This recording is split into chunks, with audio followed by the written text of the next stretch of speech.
متعلق۔ دوسری دعا فرمائی کہ جیسے مسجد کی تعمیر میں آپ نے ہمیں اپنی فرما برداری، اپنی اطاعت، اپنی بات ماننے کے لیے آپ نے ہمیں تیار کیا، پوری زندگی اسلام اور فرما برداری پر آپ ہمیں باقی رکھی۔ اور اس موقع پر صرف اپنے لیے دعا نہیں فرمائی، اپنی اولاد کے لیے بھی دعا فرمائی۔ یہ آیتیں ہمیں بتلاتی ہے کہ مسجد کے افتتاح کے موقع پر اپنے لیے بھی دعا کی جائے اور اپنی اولاد کے لیے بھی دعا کی جائے۔ اور کس بات کی دعا؟ ربنا تقبل منا تو ہے ہی، قبول فرما لیجئے اس مسجد کو اور اس کام کو۔ اور اس کے ساتھ اللہ تبارک تعالیٰ نے فرمایا ربنا وجعلنا مسلمین لک، آپ کا فرما بردار۔ اسلام کا معنی مکمل اللہ تبارک تعالیٰ کے سپرد اپنے آپ کو کر دینا۔ حضرت ابراہیم علیہ السلام اور حضرت اسماعیل نے جب قربانی دی بڑی، اور اللہ تبارک تعالیٰ نے اس کے بدلے میں فدیے کے طور پر وفدیناہ بذبح عظیم، اللہ پاک نے ایک مینڈا اور گیتا عطا فرما دیا، اور اس کی قربانی اللہ تبارک تعالیٰ نے قبول فرمائی۔ اس موقع پر قرآن کریم فرماتا ہے فلما اسلما، جب باپ اور بیٹے دونوں نے اپنے آپ کو مکمل سپرد کر دیا، بیٹا ذبح ہونے کے لیے تیار ہے اور باپ اپنے بیٹے کو ذبح کرنے کے لیے تیار۔ یہ اپنی محبت کی وہ آخری کیفیت اور محبت کا وہ آخری حصہ تھا جو ابراہیم علیہ السلام نے ادا کیا، اور اللہ پاک نے فرمایا قد صدقت الرؤیا، ابراہیم آپ نے خواب پورا کر دیا۔ یہ ابراہیم علیہ السلام دعا مانگتے ہیں۔ ایک اور آیت میں بھی اللہ پاک نے فرمایا ملت ابیکم ابراہیم هو سماکم المسلمین، حضرت ابراہیم علیہ السلام نے اس امت کا نام مسلمان رکھا۔ جب بیت اللہ کی تعمیر ہو رہی تھی، ان کے دل میں خیال آیا کہ طوفان نوح سے لے کر حضرت ابراہیم تک اتنی لمبی مدت یہ اس حال میں رہا، اور جب اللہ تبارک تعالیٰ مجھ سے اس کی تعمیر فرما رہے ہیں اور کوئی ابھی ہے نہیں، وہاں کوئی آبادی نہیں تھی، اور اللہ تبارک تعالیٰ مجھ سے یہ کام لے رہے ہیں، تو یقینی بات ہے کہ کوئی امت پیدا کرنے والے اور کوئی نبی بھی آئیں گے۔ اس لیے آگے آپ صلی اللہ علیہ وسلم کی ربنا وبعث فیہم رسولا من انفسہم، رسول کی بھی دعا فرمائی۔ یہ مسجد کی تعمیر کے موقع پر نبیوں کی یہ کیفیتیں اور ان کی یہ دعائیں مجھے اور آپ کو متوجہ کرتے ہیں کہ اللہ پاک کے گھر کی عظمت اللہ پاک کے یہاں کتنی بڑی ہے۔ ایک مومن اور ایک مسلمان کے لیے مسجد ایسی ہی ہے جس طریقے سے مچھلی پانی کے بغیر زندہ نہیں رہ سکتی، ایک مومن اور ایک مسلمان مسجد کے بغیر زندہ نہیں رہ سکتا۔ اسی زندگی کا آپ نے ثبوت دیا، مکانات بھی تعمیر ہوئے اور اللہ تبارک تعالیٰ نے اپنا پاک گھر بھی ہمارے پاس تعمیر کروایا۔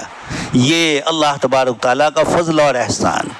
قرآن کریم میں اللہ پاک نے بیت اللہ کی نسبت سے فرمایا کہ مکہ کے مشرکین بیت اللہ کی تعمیر کے موقع پر اور اس طرح کے دوسرے جو کام کاج کرتے تھے اس میں اپنے لیے فخر سمجھتے تھے۔ اللہ پاک نے فرمایا ما کان للمشرکین ان یعمروا مساجد اللہ شاہدین علی انفسہم بالکفر، جو شریک اللہ پاک کے ساتھ دوسروں کو شریک کر رہے ہیں، یہ کس منہ سے اللہ کے گھر کی تعمیر کریں گے؟ انما یعمر مساجد اللہ من آمن باللہ والیوم الآخر، اللہ پاک کے گھر کی تعمیر تو وہ کرے گا، اس کو آباد تو وہ کرے گا، ظاہری اور باطنی دونوں قسم کی آبادی اس آیت میں مراد ہے۔ ظاہری آبادی یہی ہے کہ اس کی جو شکلیں ہیں، اس کی جو ضروریات ہے، اس سلسلے میں آنے والے نمازیوں کو کوئی تکلیف اور پریشانی نہ ہو، مسجد کی جو ضرورتیں ہیں اس کا خیال رکھا جائے، صاف صفائی کا خیال رکھا جائے۔ اور دوستوں اور بزرگوں، سب سے بڑی چیز ہے باطنی عظمت اللہ کے گھر کی، یہ میرے اللہ کا گھر ہے۔ جب یہ بات آ جائے تو پھر مسجد میں باتیں، مسجد میں شور شرابہ، مسجد میں ادھر ادھر کی تولیاں لے کر بیٹھ جائے اور جماعت کھانا اور مسجد کا اندرونی حصہ خالی رہے، صف بندیاں نہ ہو۔ یہ جناب نبی اکرم صلی اللہ علیہ وسلم جس دین کو لے کر آئے اس میں کہیں ہمیں پیاسا نہیں چھوڑا ہے، کسی چیز میں ادھورا نہیں چھوڑا ہے، ہر چیز کی تعلیم جناب نبی اکرم صلی اللہ علیہ وسلم نے دی۔ اسی لیے اس آیت کی تفسیر میں حضرت عبداللہ ابن مسعود رضی اللہ تعالیٰ عنہ فرماتے ہیں کہ جب تم کسی آدمی کو دیکھو یتعاہد المسجد، کہ وہ مسجد کی نگرانی کرتا ہے، صاف صفائی کا خیال رکھتا ہے، اس کی ضرورتوں کا خیال کرتا ہے اور اپنے اندرونی باطنی اعتبار سے بھی نگرانی کرتا ہے، مسجد میں پابندی سے نماز پڑھتا ہے، تلاوت کرتا ہے، درود شریف پڑھتا ہے، ذکر اللہ، یہ ساری جو چیزیں مسجد سے وابستہ ہے۔ تعلیم و تعلم، جناب نبی اکرم صلی اللہ علیہ وسلم کے زمانے میں مسجد نبوی ہی مسجد بھی تھی، مدرسہ بھی وہی تھا۔ اسلامی لشکر کی تعلیم اور تربیت کی دوسری جتنی چیزیں ہیں وہ سب وہیں ہوتی تھی، لوگوں کے مسائل وہیں حل ہوتے تھے، لوگوں کے قضیے اور آپس کے جھگڑے ہو، آپ صلی اللہ علیہ وسلم مسجد نبوی میں بیٹھ کر ہی ان کی صفائی کرتے تھے، لوگوں کی اصلاح کرتے تھے اور صلح فرماتے تھے۔ تو جج بھی، کورٹ بھی وہی، مدرسہ بھی وہی، مسلمانوں کی دنیاوی ضروریات کے لیے اور جتنی چیزیں ہوں ان سب کا انتظام یہاں ہو رہا تھا۔ ہم نے مسجد کو محدود کر لیا۔ ابھی 2-4 دن پہلے ایک صاحب، مستر الیاس صاحب، جنہوں نے معارف القرآن کا گجراتی ترجمہ کیا، ان کا ایک چھوٹا سا مضمون ہے کہ ہمارے گاؤں کی پرانی مسجد کے بازو میں ایک لائبریری تھی، کتابیں وہاں رکھی ہوئی تھی، میں اس کو پڑھتا رہتا تھا اور بچپن سے لے کر اسی نے مجھے میری تربیت کی کہ پھر میں کتابیں پڑھنے والا، کتابیں لکھنے والا، قرآن اور حدیث کی تعلیمات میں آگے بڑھنے والا بن گیا۔ افسوس ہے کہ ہماری مسجدوں اور مدرسوں کے پاس اور بازار میں اس طرح کی چیزیں، لائبریریاں اور کتب خانے اب نہیں رہے جو انسان کو قرآن اور حدیث کی باتیں بتلائے، بلکہ آگے ترقی کر کے اس میں ہمارے اسکول پڑھنے والے، کالج پڑھنے والے بچوں کے لیے گائیڈ اور انگلش کی بکس یا اس کو جس سبجیکٹ کی بک کی ضرورت ہو وہ بھی وہاں رکھی جائے، دین کی چیزیں بھی رکھی جائے، تاکہ دین دنیا دونوں سے ہماری امت بہرابر ہو، فائدہ اٹھائے۔ تو اللہ پاک فرماتے ہیں انما یعمر مساجد اللہ، مسجد کو وہ لوگ آباد کرتے ہیں من آمن باللہ، جس کا ایمان ایک اللہ پاک کی ذات عالی کے اوپر ہے، وہ اس کائنات کا خالق اور مالک اور اس کا مدبر ایک اللہ ہی کو سمجھتا ہے، کائنات کا کوئی ذرہ اس کی حکومت سے خارج نہیں ہے۔ اللہ تبارک تعالیٰ فرماتے ہیں کہ اللہ تبارک تعالیٰ کائنات کے ذرے ذرے پر قدرت رکھتے ہیں، کسی اور کو اس کے اوپر اللہ پاک نے قدرت نہیں عطا فرمائی۔ ما تسقط من ورقۃ الا يعلمها ولا حبۃ فی ظلمات الارض ولا رطب ولا یابس الا فی کتاب مبین۔ اللہ پاک فرماتے ہیں درخت سے کوئی پتا نہیں گرتا، ما تسقط من ورقۃ الا يعلمها، مگر اللہ پاک کو ان سب چیزوں کا علم ہے۔ ولا حبۃ فی ظلمات الارض، اور اناج اور غلے کے دانے کو جو آپ زمین کے اندر ڈالتے ہیں، ولا حبۃ فی ظلمات الارض ولا رطب ولا یابس، اور جتنی بھی خشک اور تر چیزیں ہیں اللہ تبارک تعالیٰ کے یہاں سب لکھا ہوا ہے۔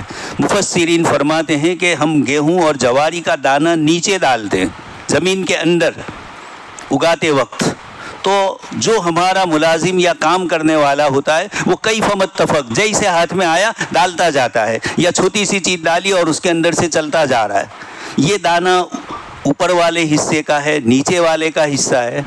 آپ دیکھ رہے ہیں کہ جب دانہ کوپلیں اوپر اٹھتی ہے، زمین کے اندر سے تنو من مٹی سے اتنا باریک نکلنے والا جو ہاتھ سے مسل جائے، لیکن وہ مٹی کو توڑ کر آگے بڑھتا ہے۔ اس میں ایک نیچے جڑ ہوتی ہے اور اوپر شاخ ہوتی ہے، یہ ایک ہی دانہ ہے۔ کاشتکار تو اس کو ڈال دیتا ہے، اس کو کچھ پتہ نہیں ہے کہ میں نے نیچے کا حصہ ڈالا یا اوپر، ہمیں پتہ ہی نہیں ہے۔ لیکن اللہ تبارک تعالیٰ اس دانے کو اس طرح کر دیتے ہیں کہ جڑ اس کی نیچے جاتی ہے اور اس کی شاخیں اوپر بلندی کی طرف آتی ہے۔ یہ کون کرنے والا ہے؟ رات کے اندھیریوں میں، تنہائیوں کے اندر، گہرائیوں کے اندر، زمین کے اندر یہ نظام کون کرتا ہے؟ اللہ پاک فرماتے ہیں یہ سب ہمارے یہاں سے ہو رہا ہے۔ ایسی ذات فرماتی ہے اور وہ گواہی دیتی ہے ایمان والوں کے سلسلے میں کہ مسجد کو بنانے والا، مسجد کی تعمیر کرنے والا وہی ہوتا ہے جو اللہ پر ایمان رکھتا ہے، جو نماز پڑھتا ہے، زکوٰۃ ادا کرتا ہے۔ نماز انسان کے تکبر کو توڑنے والی عبادت، آدمی اپنا سر اونچا کر کے کسی کے سامنے جھکنا نہیں چاہتا، اور اللہ کے رسول صلی اللہ علیہ وسلم کی روایت میں نے آپ کے سامنے پڑھی، اقرب ما یکون العبد وهو فی حالۃ السجود، جب بندہ سجدے کی حالت میں ہوتا ہے تو اللہ پاک سے سب سے زیادہ نزدیکی ہوتی۔ اس لیے حضرت مجدد الفسانی رحمۃ اللہ علیہ فرماتے ہیں کہ ہم نماز پڑھتے ہیں اور نماز کے اندر تکبیرات انتقالیہ، رکوع سے سجدے میں، سجدے سے پھر اوپر اٹھنا، قومے میں، یہ جتنی بھی نقل و حرکت ہماری ہوتی ہے اس موقع پر اللہ اکبر کا کلمہ بار بار پڑھایا جا رہا ہے۔ مجدد صاحب رحمۃ اللہ علیہ فرماتے ہیں کہ کبھی کسی بڑے سے قریب ہو کر بھی تکبر آ جاتا ہے، تو آدمی اللہ سے قرب میں آیا، اس پر اس کا نفس تکبر کرے کہ میں اللہ سے اتنا قریب ہوا، تو اس کو سبحان ربی العظیم اور سبحان ربی الاعلیٰ کے ذریعے بتلایا کہ اللہ ہی کی ذات بڑی ہے اور ہر عیب سے اللہ ہی پاک ہے اور کوئی مخلوق پاک نہیں ہے۔ یہ سبحان ربی العظیم اور سبحان ربی الاعلیٰ اور بار بار لفظ اللہ اکبر کا بلوانا، دوستو اور بزرگوں، یہ انسان کے کبر کو توڑتا ہے، اور اس کے مقابلے میں زکوٰۃ ہے، یہ انسان کی مال کی محبت سے اس کو دور کرتی ہے۔ اس لیے دو سب سے بڑی بیماریاں حب جاہ اور حب مال، مال کی محبت اور عہدے اور کرسی اور بڑے بننے کی محبت، یہ دونوں چیزیں نماز اور زکوٰۃ کے ذریعے ٹوٹتی ہے۔ اس لیے قرآن کریم میں بار بار اللہ پاک نے نماز اور زکوٰۃ کا یہاں بھی اس آیت میں بھی ذکر فرمایا۔ حضرت عبداللہ ابن مسعود رضی اللہ تعالیٰ عنہ فرماتے ہیں اس آیت کی تفسیر میں کہ جب تم کسی کو دیکھو کہ وہ اللہ کے گھر کی نگرانی کرتا ہے، حفاظت کرتا ہے، تو اس کے ایمان کی گواہی دو، اس لیے کہ اللہ پاک نے فرمایا ہے انما یعمر مساجد اللہ۔ دوستو اور بزرگوں، مسجد کا ادب اور احترام آج کل ہم میں بہت کوتاہی ہو رہی ہے، بہت سی کوتاہیاں ہیں۔ ہم کسی انسان سے بات کریں، کسی بڑے کی آفس میں جائیں تو تھوڑا ادب اور احترام سے ہوتے ہیں، پروٹوکول ہوتا ہے، اس کو بجا لانا ضروری ہوتا ہے۔ یہ بارگاہ رب العزت میں ہم آ رہے ہیں، اللہ کے گھر میں آ رہے ہیں۔ حضرت سفیان ثوری رحمۃ اللہ علیہ کے متعلق کتابوں میں آتا ہے کہ مسجد میں داخل ہو رہے تھے اور اتفاق سے بھول سے بایاں پیر، دابا پیر ان کا اندر آ گیا، شعور نہیں تھا، ایک دم سے آواز آئی یا ثور، اے بیل، بیل نہیں، بیل یعنی بردیا، یہ یعنی تم ہمارے گھر میں آ رہے ہو، یہ پتہ نہیں ہے کہ تمہارا داہنا پیر پہلے گر رہا ہے یا بایاں پیر پہلے اندر آ رہا ہے۔ یہ مجھے اور آپ کو تو اس طرح کی خبریں اور اس طرح کی چیزیں نہیں کہی جائے گی، لیکن اللہ والے اس قسم کی چیزوں سے ڈرتے ہیں کہ اللہ پاک کی بارگاہ عالی میں کہیں ایسی کوتاہی نہ ہو جائے جس سے اللہ پاک ناراض ہو۔ آپ صلی اللہ علیہ وسلم نے مسجد کے آداب بتلائے، مسجد میں کس طرح داخل ہویا جائے، اس کی دعائیں بتلائی، اعتکاف کی نیتوں کے ساتھ دعائیں کی جائے، اس کو بتلایا۔ یہ چیزیں وہ ہے جو جناب نبی اکرم صلی اللہ علیہ وسلم نے اپنی امت کو بتلایا۔ مسجد میں کس طرح رہا جائے، دیہاتی آتے تھے لیکن آپ صلی اللہ علیہ وسلم ان کی تعلیم اور تربیت فرماتے تھے۔ تو یہ مسجد، اللہ تبارک و تعالیٰ نے اس مسجد کے آداب اور اخلاق کے ساتھ مسجد والی صفات بھی قرآن کریم میں ذکر فرمائی۔ آپ کے سامنے میں نے جو آیت پڑھی اس میں آگے ہے انما یعمر مساجد اللہ من آمن باللہ والیوم الآخر واقام الصلاۃ وآت الزکاۃ ولم یخش الا اللہ۔ یہ اللہ کے علاوہ کسی سے ڈرتا نہیں ہے۔ مسجد آباد کرنے والے کی صفت میں قرآن کریم نے یہ فرمایا وَلَمْ يَخْشَ إِلَّا اللَّهِ، یہ اللہ پاک کے علاوہ کسی سے ڈرتا نہیں ہے، اس لیے کہ اللہ پاک سے جو ڈرتا ہے اللہ تبارک تعالیٰ اس کے دل سے مخلوق کا رعب نکال دیتا ہے، اور اللہ ہی کا خوف اور اللہ ہی کا رعب اس کے دل میں جمتا ہے۔ اور جب آدمی بندوں کا رعب اور بندوں کا خوف اس کے دل میں آ جاتا ہے تو پھر اللہ تبارک تعالیٰ کے خوف نہ ہونے سے ہی یہ ہوتا ہے۔ اس لیے قرآن کریم میں جہاں مسجد کا ذکر فرمایا، مسجد والی صفات کا ذکر فرمایا، تو یہ دو چیزیں فرمائی۔ ایک جگہ تو فرمایا وَلَمْ يَخْشَ إِلَّا اللَّهِ، اللہ پاک کے علاوہ کسی سے وہ ڈرتا نہیں، اور دوسری آیت کریمہ میں اللہ پاک نے فرمایا رجال اللہ تلہیہم تجارت ولا بیع عن ذکر اللہ واقام الصلاۃ وایتاء الزکاۃ، اور آگے فرمایا یخافون یوما تتقلب فیہ القلوب والابصار۔ ایک طرف فرمایا کہ اللہ کے علاوہ کسی کا خوف نہیں، اور دوسری طرف فرمایا کہ اللہ تبارک و تعالیٰ کا خوف ان کے دل میں ایسا ہوتا ہے، اور دل کے اندر ایک بڑی چیز اللہ تبارک و تعالیٰ کی طرف سے ان کے دل میں ڈالی جاتی ہے، تو وَلَمْ يَخْشَ إِلَّا اللَّهِ، یہ اللہ پاک کے علاوہ کسی سے ڈرتے نہیں ہیں۔ اور اللہ کا پاک کا ڈر کیسا ہے اللہ تبارک تعالیٰ کے لیے فرمایا یخافون یوما تتقلب فیہ القلوب والابصار، وہ اس دن سے ڈرتے ہیں جس دن نگاہیں پتھرا جائے گی، قیامت کا منظر ہوگا، اس سے وہ ڈرتے ہیں۔ یہ رجال اللہ تلہیہم تجارت ولا بیع، ان کا کاروبار، ان کی چیزیں اللہ کے گھر نماز کے وقت ان کو مسجد میں آنے سے روکتی نہیں۔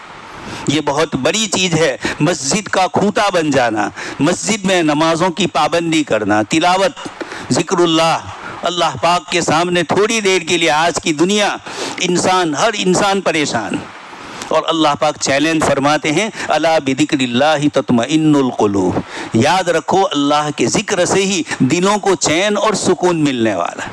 اس کے ساتھ ایک اور چیز ہے، حضرت شاہ عبد القادر جیلانی رحمۃ اللہ علیہ، والدہ نے آپ کو سچ بولنے کا حکم فرمایا، اور اس کی وجہ سے اللہ پاک نے چوروں اور ڈاکوؤں کو توبہ کی توفیق نصیب فرمائے۔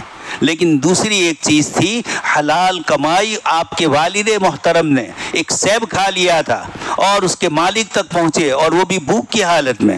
قرآن نے اجازت دی ہے الا مستررتم، جب آدمی انتہائی بے چین پریشان ہو جائے تو ایسے موقع پر کسی کی چیز استعمال کرنا جائز ہے جب زندگی ہی ختم ہو رہی ہے۔ ایسے موقع پر انہوں نے لیا، لیکن مالک تک پہنچے۔ پھر انہوں نے کہا میری ایک بیٹی سے شادی کرنا ہے جو لونجی ہے، لنگڑی ہے، بہری ہے، گونگی ہے، لیکن اللہ تبارک تعالیٰ نے دل کے اندر حلال کمائی کا جو جذبہ ڈالا تھا، اس کے پیش نظر آپ نے ان سب چیزوں کو قبول کیا، اور پھر جب رات کو بچی دیکھی، بیوی دیکھی، تو ان تمام عیوب سے پاک تھی۔ کہا کہ شاید دوسری کوئی بچی آ گئی ہو۔ کہا کہ آپ نے تو مجھے یہ کہا تھا، کہا میری بچی، میں نے آپ کو کہا کہ بہری ہے، آج تک اس نے کسی کی غیبت نہیں سنی، گونگی ہے اس کا مطلب آج تک کسی کی برائی نہیں کی ہے، اور اندھی ہے کا مطلب آج تک کسی اجنبی مرد کو دیکھا نہیں ہے۔ دوستو اور بزرگوں، حضرات علماء محدثین اور خاص کر کے حنبلی مسلک کے علماء، آپ حنبلی مسلک کے تھے، حافظ ابن تیمیہ رحمۃ اللہ علیہ فرماتے ہیں جتنی کرامتوں کا ظہور حضرت شاہ عبد القادر جیلانی رحمۃ اللہ علیہ سے ہوا، اتنا اور کسی بزرگ سے نہیں ہوا۔ اللہ پاک نے اتنی کرامتوں سے نوازا۔ یہی حضرت شاہ عبد القادر جیلانی رحمۃ اللہ علیہ سب سے بڑا تقویٰ تھا، ان کے والد کا، ان کی والدہ کا، ان کے نانا کا، سب ایک سے بڑھ کر ایک۔ تو پھر حلال کمائی کی بنیاد پر اللہ تبارک تعالیٰ ایسی اولاد عطا فرماتا۔ تو زندگیوں میں جو بے چینیاں اور بے قراریاں ہیں، اس کی ایک وجہ تو اللہ کے ذکر سے دوری، اور دوسری چیز اللہ پاک نے جو حقوق ہم پر فرض کیے ہیں وہ حقوق ادا نہ کیے جائیں، کسی کا مالی حق دبایا جائے، کسی کے ساتھ بدتمیزی کی جائے، اور کسی کو کسی طرح ستایا جائے، تو ایسے موقع پر بھی اللہ تبارک تعالیٰ کی طرف سے دلوں کو چین نصیب نہیں ہوتا۔ ایک صاحب آئے اور کہا کہ بہت سارے وظیفے میں پڑھتا ہوں لیکن سکون اور چین نہیں ملتا ہے، جو پریشانیاں ہیں وہ دور نہیں ہو رہی۔ تھوڑے زیادہ تعلق والے تھے تو میں نے ان سے کہا کہ میں آپ سے ایک چیز پوچھنا چاہتا ہوں، آپ کو برا نہیں لگے گا؟ کہا نہیں۔ میں نے کہا آپ نے اپنے بھائیوں کے حقوق ادا کیے ہیں، بہنوں کا جو مالی حق ہے وہ ادا کیا ہے؟ انہوں نے کہا نہیں کیا۔ میں نے کہا اب جب حدیث شریف میں ہے کہ مظلوم کی بد دعا سیدھی عرش الہی تک پہنچ جاتی ہے، اور آپ کا وظیفہ یہی رہ جائے گا، سامنے مقابلے میں ایسی گرم گرم آہیں نکلتی ہوگی جس کا حق آپ نے نہیں دیا ہے، تو آپ کے سارے وظیفے اور ساری چیزیں اس سے بیکار۔ اس لیے حدیث شریف میں فرمایا ایک آدمی دور و دراز سے آئے، مطعمہ حرام مشربہ حرام انا یستجاب، اس کا کھانا حرام ہو، اس کو پینا حرام ہو، انا یستجاب، اس کی دعائیں کہاں سے قبول ہوگی؟ دوسروں کے حقوق، اس لیے زندگیوں میں چین اور سکون حاصل کرنا ہے تو اپنی کمائی کی طرف توجہ دی جائے۔ روزی تو اتنی ہی ملنے والی ہے جتنی مقدر میں ہے، لیکن اللہ تبارک تعالیٰ بندے کی کوشش کے مطابق، بندے کی سعی کے مطابق، بندے کی طلب کے مطابق حلال کی اس کو توفیق عطا فرماتے ہیں۔ دوسری چیز دوستو اور بزرگوں، آپ سب جانتے ہیں وقف کے مسائل کافی نازک۔ اس وقت ہندوستان میں یہ جو مسئلہ آیا ہے، یہ نئی مسجد بنی ہے تو آپ کو اپنی مسجد کے کاغذات، زمین کے کاغذات، مسجد کے کاغذات، اور پھر مسجد کی تعمیر کے سلسلے کی جو کچھ بھی نقشے ہیں، ان تمام کو بھی آپ کو محفوظ رکھنا ہے۔ ابھی سے مسجد کے سلسلے کو، مسجد کو پورٹل کے ساتھ جوڑ دینا ہے، اس لیے کہ وقف کے ساتھ جڑ جائے گا. اس کے بعد اگر کسی نے اس پر حملہ کیا، ہم اللہ پاک کے یہاں مجبور اور معذور ہوں گے کہ ہم سے جو کچھ بن سکا وہ ہم نے کیا. ہم نے اس کو وقف بورڈ کے ساتھ منسلک کر دیا. بہت سے لوگ ڈرتے ہیں. آپ کا اپنا گھر ہے، آپ کی اپنی زمین ہے، آپ اس کے لیے کتنا دوڑتے ہیں. اگر کہیں ادھر ادھر ہو جائے تو یہ تو اللہ پاک کا گھر ہے. اس لیے بہت ہی افسوس کی بات، یہ تو ابھی آپ کی نئی مسجد بنی ہے، لیکن 200 سال 500 سال پرانی مسجدوں کے بھی اس وقت کے کاغذات یا بعد میں جو گورنمنٹ نے اجازتیں دی اور سہولتیں دی اور کاغذات تیار کرنے کے لیے دیا گیا، لیکن مسلمان اتنا سست ہے کہ ابھی اس وقت پرسنل لا بورڈ اور جمعیت علماء کی طرف سے بار بار وقف کے سلسلے کی رہنمائی کی جاتی ہے. اس پورٹل پر آپ کو کس طریقے سے کام کرنا ہے، یا گاؤں کا کوئی نوجوان جو پڑھا لکھا ہو اور کس طریقے سے اس پورٹل کو مکمل کرنا ہے، یا یہ لوگ ٹریننگ دینے کے لیے آتے ہیں وہاں جا کر سیکھا جائے. یہ اگر ہم نے اس قسم کی چیزوں میں سستی برتی تو دوستوں اور بزرگوں پھر کسی کو کہنے کی ضرورت نہیں ہے کہ ہمارے مدرسے پر ہماری مسجدوں پر قبضے کر لیے.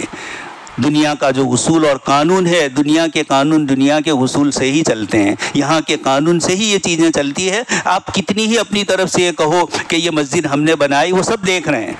اس لیے پہلے تو مسجد کی زمین کا ٹائٹل بالکل صاف ہونا چاہیے. یہ یہاں کے لیے میں نہیں کہہ رہا ہوں، اور دوسری جو چیزیں یہ تو بن چکی ہے.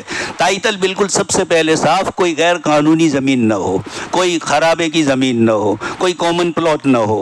اس طرح کی چیزوں میں بہت توجہ دینے کی ضرورت ہے. ہماری بہت ساری مسجدیں اس طرح بن چکی ہے اور اب اس کے مسائل ہے، کاغذات نہیں بن رہے ہیں.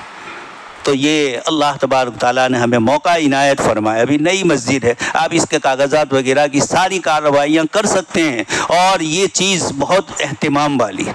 ایک مومن اور ایک مسلمان اپنے گاؤں کی مسجد حکومت کی تحویل میں چلی جائے یا بلڈوزر کی نظر ہو جائے، یہ کیسے برداشت کر سکتا؟ اس لیے ضروری ہے کہ ہم اپنے کاغذات کو مکمل کریں. اپنی خود کی بھی، اب جو الیکشن آ رہا ہے اس کے لیے بھی جو مسائل ہے، ایک مومن اور ایک مسلمان اس ملک کا باشندہ ہے، یہ بتلانے کے لیے آسام جیسے حالات نہ ہو. اس لیے ضروری ہے کہ ایک مومن، حدیث شریف میں ہے، مومن نہ کسی کو دھوکہ دیتا ہے نہ کسی سے دھوکہ کھاتا ہے. اس لیے یہ دونوں چیزیں ضروری ہے. قانونی کارروائیاں ملکی اعتبار سے جو قانون دنیا بھر کے تمام ملکوں میں ہے، اس میں پھر پسو پیش نہیں ہوتا. اس میں وہ قانون میں آپ کو ایک مرتبہ کوئی آفیسر چھوڑ بھی دے، لیکن زمین آپ کی کلیئر نہیں ہے یا آپ کے جو ساری دوسرے کاغذات ہیں وہ نہیں ہے، تو پھر آپ کو پریشانی پیش آ سکتی ہے. اور یہ ویسے بھی اسلامی شریعت میں آپ دیکھ رہے ہیں نکاح کے ہمارے مسئلے کتنے صاف ہیں. 1400 سال سے علماء امت نے نکاح کا رجسٹر بنایا اور اس میں ساری چیزیں درج کی جاتی ہے.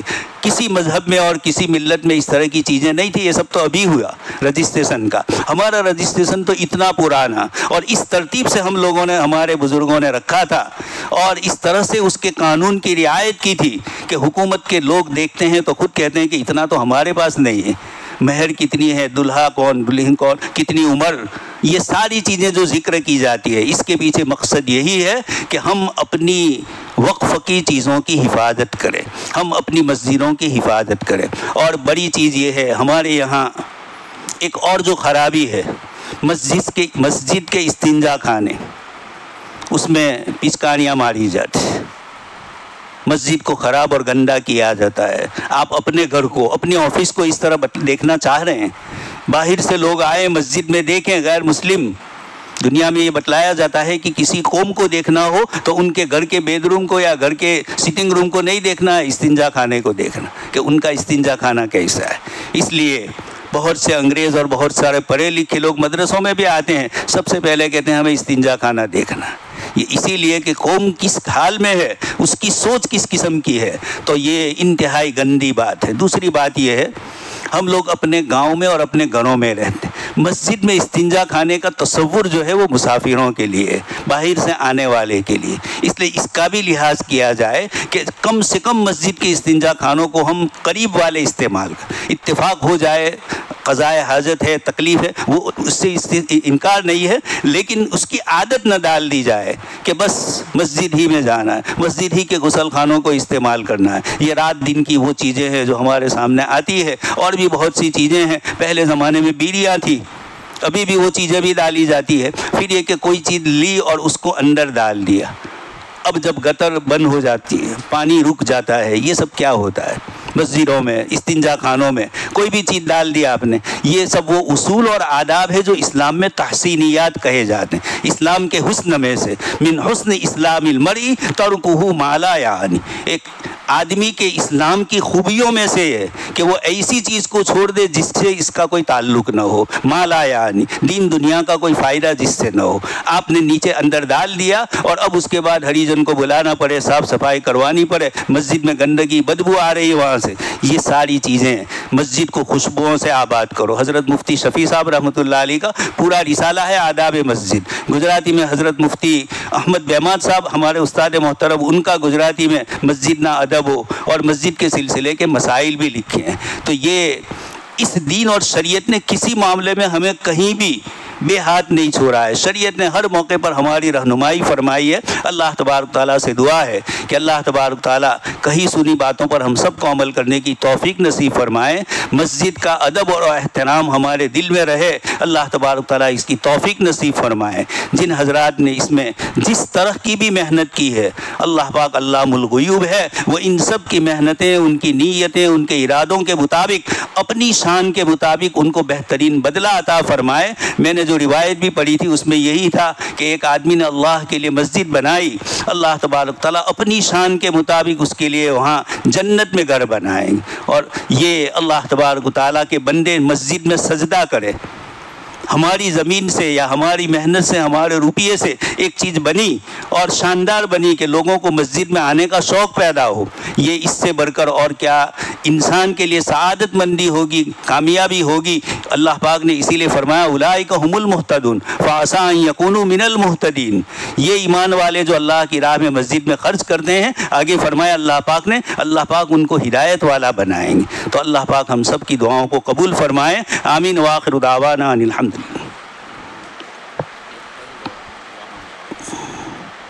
نام کون سے نام بولی نا تم؟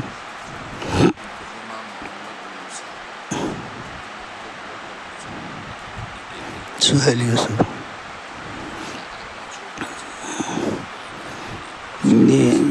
دو مرحومہ کے لیے دعا کا ہے اور اسی طرح سہیل بھائی، یوسف بھائی جو ہمارے ہیں، یوسف بھائی ان کے صاحبزادے جنہوں نے مسجد بنائی، ان کے لیے بھی دعا کرنی ہے. اور اللہ پاک ان کو دین میں آدمی اپنا روپیہ جیسے خرچ کرتا ہے، اللہ پاک ان کو دین کی صحیح سمجھ اور صحیح فہم عطا کرے اور وہ روپیے ہی سے بس نہ کرے، اپنے آپ کو بھی اللہ تبارک تعالیٰ کے دین کے لیے محتاج سمجھے.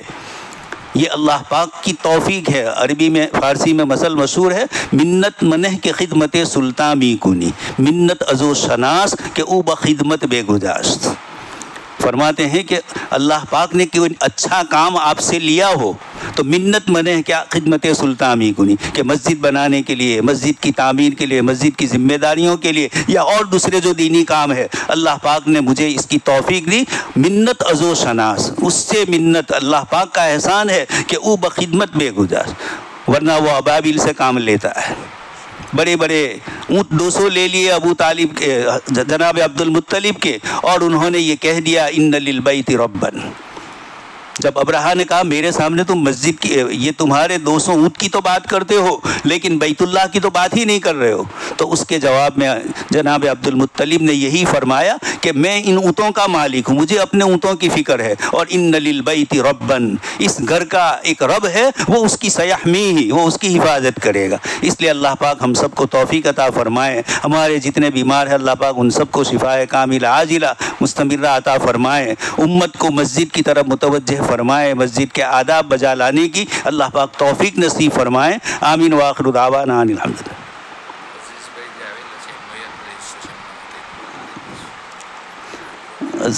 મને એટલો એક નથી કર્યો, બીજું બહુ કરેલું છે. درود شریف پڑھ لیں. اللہم صلی علی سیدنا نبینا و شفیعنا و مولانا محمد کلما ذکرہ الذاکرون و کلما غفل عن ذکرہ الغافلون. مولا کریم ہم سب کے گناہوں کو معاف فرما لیجیے۔ مولا بڑی خوشی ہے کہ گاؤں میں ایک نئی مسجد آپ کی سجدہ گاہ کے لیے تیار ہوئی، آپ کی توفیق سے آپ نے بندوں کی دلوں میں ڈالا، اور ان کی وجہ سے اللہ کے ان بندوں نے آپ کے گھر کو اپنی استطاعت اور اپنی وسعت کے مطابق بنا سجا کر پیش کیا ہے۔ مولا کریم تیری دریائے رحمت، تیری جنت کی نعمتیں دنیا کی کوئی نعمت اس کا مقابلہ نہیں کر سکتی۔ رب کریم اپنے ان بندوں کو جنت میں آپ کی شان کے مطابق محل عطا فرمائیے۔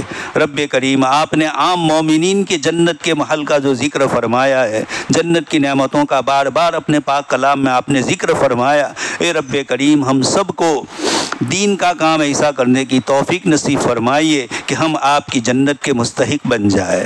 مولا استحقاق تو ہے نہیں، لیکن آپ کی ذات سے امید ہے۔ آپ نے مومنین کے لیے بار بار قرآن میں فرمایا، الذین آمنوا وعملوا الصالحات ان للمتقین، تقوی والوں کے لیے جنت میں یہ ملے گا وہ ملے گا۔ رب کریم آپ کی نعمتوں میں کوئی کمی نہیں ہے، آپ کی قدرت اور طاقت میں کوئی کمی نہیں ہے، آپ کے لیے کن فیکون بھی سمجھنا ہے، آپ اس کے بھی محتاج نہیں ہے۔ اے مولا کریم اس جگہ پر ہمارے مومن بھائیوں نے محنت کی اور یہ مسجد تعمیر ہوئی، اب بستی والوں کو اس کی توفیق عطا فرمائیے کہ مسجد کو وہ آباد فرمائیں۔ رب کریم مسجد کی آبادی ظاہری بھی ہے باطنی بھی ہے، دونوں قسم کی آبادیوں کی ہمارے ان مومنین بھائیوں کو توفیق عطا فرمائے۔ مولا کریم مسجد کے آداب سلیقہ اور مسجد کے سلسلے کی جتنی چیزیں جناب نبی اکرم صلی اللہ علیہ وسلم نے ارشاد فرمائی، مولا اس پر ہمیں چلنے کی توفیق نصیب فرمائے۔ رب کریم ہماری مسجدوں مدرسوں اور اوقاف کی چیزوں پر غیروں کی کچھ نظریں لگی ہوئی ہے، اے رب کریم وہ ہم پر حملہ نہیں ہے، وہ آپ کے گھر اور آپ کی مالکی کی چیزوں پر حملہ ہے۔ ہمیں توفیق عطا فرمائیے کہ ہم آپ کے گھر کی اچھی طرح حفاظت کر سکیں۔ ہماری اپنی کمزوریوں کوتاہیوں کی وجہ سے آپ کے گھر کے سلسلے میں کوئی پریشانی لاحق ہو تو ہمیں معاف فرما دیجیے۔ رب کریم آپ ہی اس کے مالک ہیں اور آپ ہی اس کی حفاظت کرنے والے ہیں۔ متولی حضرات مصلی حضرات مسجد سے تعلق رکھنے والے یہ سب ظاہری اسباب کا درجہ رکھتے ہیں، رب کریم آپ ہی حقیقی مالک ہے۔ آپ کا شکر اور احسان ہے کہ آپ نے سجدہ گاہ ہمیں عنایت فرمائی، آپ نے اس زمین کو قبول فرمایا، ان ساتھیوں کو قبول فرمایا، اور نماز پڑھنے والے جو آنے والے ہیں ان کو بھی اس مسجد کے لیے آپ نے قبول فرمایا۔ رب رحیم ہم سب کو آپ کی بارگاہ عالی میں بار بار آنے کی توفیق نصیب فرمائے۔ مسجد کے ساتھ ہمارا تعلق مچھلی اور پانی جیسا بنا دیجیے۔ مسجد جہاں بھی ایمان والے گئے رب کریم مسجدوں کو آباد کیا، اے رب کریم وہ آپ کی محبت اور آپ کی عظمت کے پیش نظر کیا۔ آپ نے خود فرمایا ایمان باللہ، ایمان بالآخرت اور نماز اور زکوٰۃ یہ وہ چیزیں ہیں جو آدمی کو ان کی ادائیگی کے بعد اللہ پاک کی مسجد کی تعمیر کی طرف متوجہ کرتے ہیں۔ مولا کریم ان صفات پر ہمیں جمائے رکھ، مسجد کے آداب اور سلیقے کی ہمیں توفیق نصیب فرما۔ ہمارے وہ بھائی جو بیچارے تمنا کرتے تھے اس مسجد میں نماز کی، جن لوگوں نے محنتیں کی تھی، لیکن وقت مقررہ پر آپ کی طرف سے ہر چیز ہوتی ہے۔